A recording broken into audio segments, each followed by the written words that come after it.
to the CWJ show, where today we'll learn about motivation, emotion, health, and stress.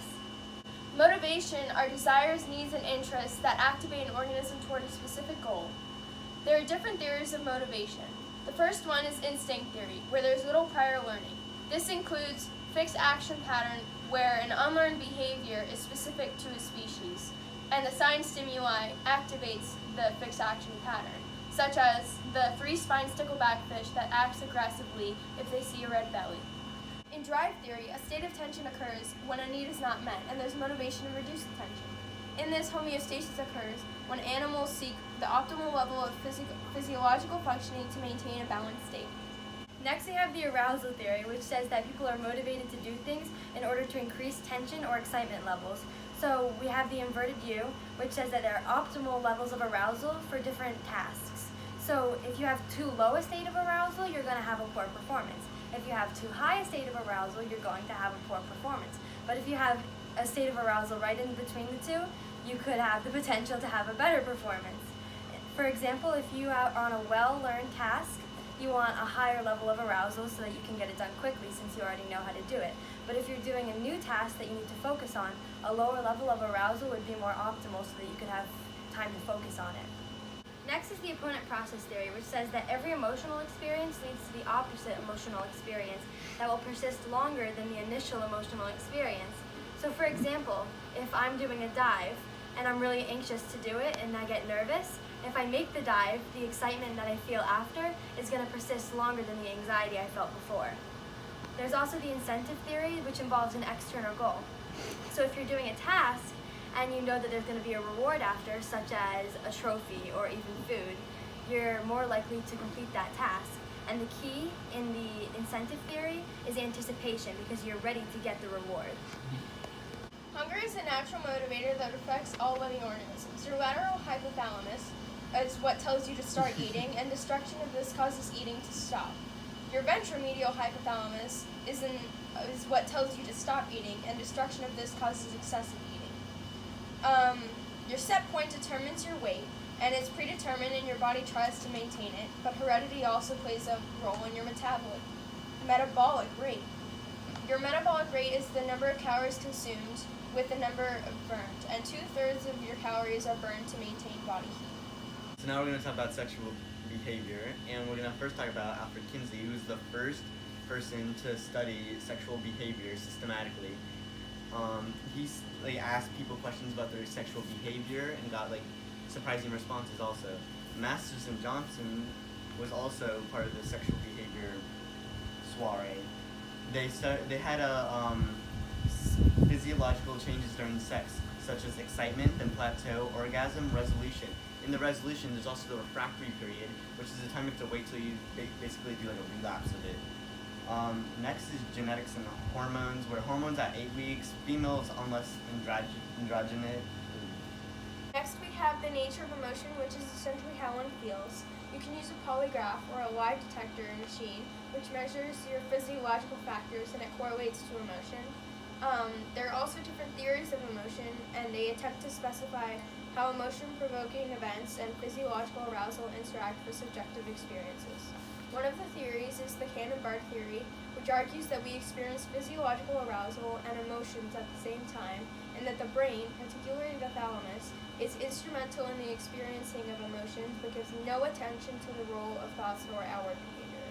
Additionally, there's the Schachter-Singer two-factor theory, and according to this theory, an event causes physiological arousal first. You must identify a reason for this arousal by using a cognitive label, and then you're able to experience the emotion. Your immune system protects you against illnesses by recognizing and destroying disease-causing substances like viruses, bacteria, and cancer cells. Stress suppresses the number of lymphocytes in your body, as well as suppresses their ability to multiply in the presence of antigens. So stress is linked to illness. Antigens are foreign substances such as the viruses, bacteria, and cancer cells. And lymphocytes are your white blood cells that begin to multiply when an antigen invades your body. And there are two types of lymphocytes. There are T cells, which attack and destroy the antigens directly, and there are B cells, which produce antibodies that combine with the antigens and neutralize them so they're no longer a threat. And PNI studies, also known as psychoneuroimmunology, is the brain study of immunity. Now we're on personality and illness, where do different ways of coping with stress help determine the different kinds of illness people will develop. First on psychosomatic specificity, where specific stressors cause specific ailments, such as ulcers and migraines. And now we're on to type A, persona or personality, where it's basically hardworking, ambitious, competitive, all that stuff that's making you like really like a go-getter. And it's also, however, 2.5 times more likely to have coronary heart disease. And coronary heart disease is a major cause of death in the United States, where the arteries harden and lose flexibility. High blood pressure, smoking, and high cholesterol levels are causes of these. And then going to type B persona or personality is basically when you're that chill vibe, where it's like flexible, enjoys life, low levels of stress. Cut. With the GAS stages, or also known as general adaptation syndrome stages, chronic exposure to stressful situations leads to a limited ability to deal with stress. So the first stage, also known as the alarm stage, deals with your fight or flight response.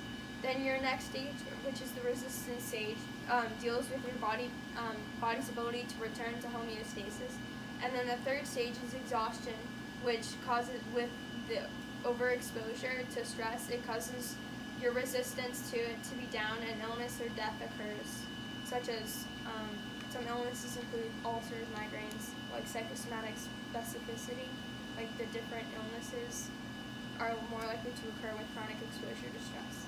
And lastly, with PTSD or post-traumatic stress disorder, after experiencing a traumatic event, you end up involuntarily re-experiencing the event, and it causes emotional numbing, and you tend to be withdrawn, depressed, and unresponsive, or you can be hyper-alert and jumpy depending on the situation.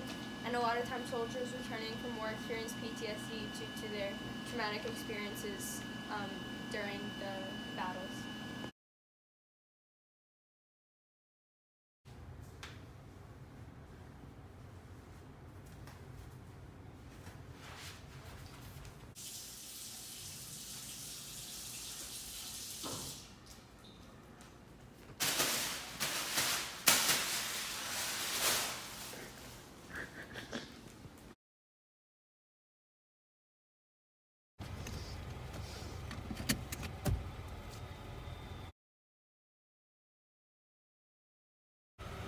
Hello, yeah.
Come on, honey, you have to choose one. I have to make dinner. You have to choose one. Choose one. That's an amazing thing. You know how much we love you.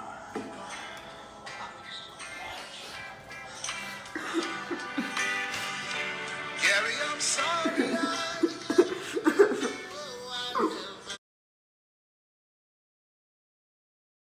Ba-boom, ba-boom, ba-boom, ba-boom, ba-boom, ba-boom. Boo!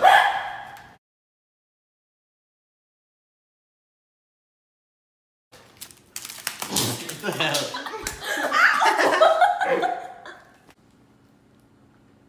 You recorded it? That did not stop.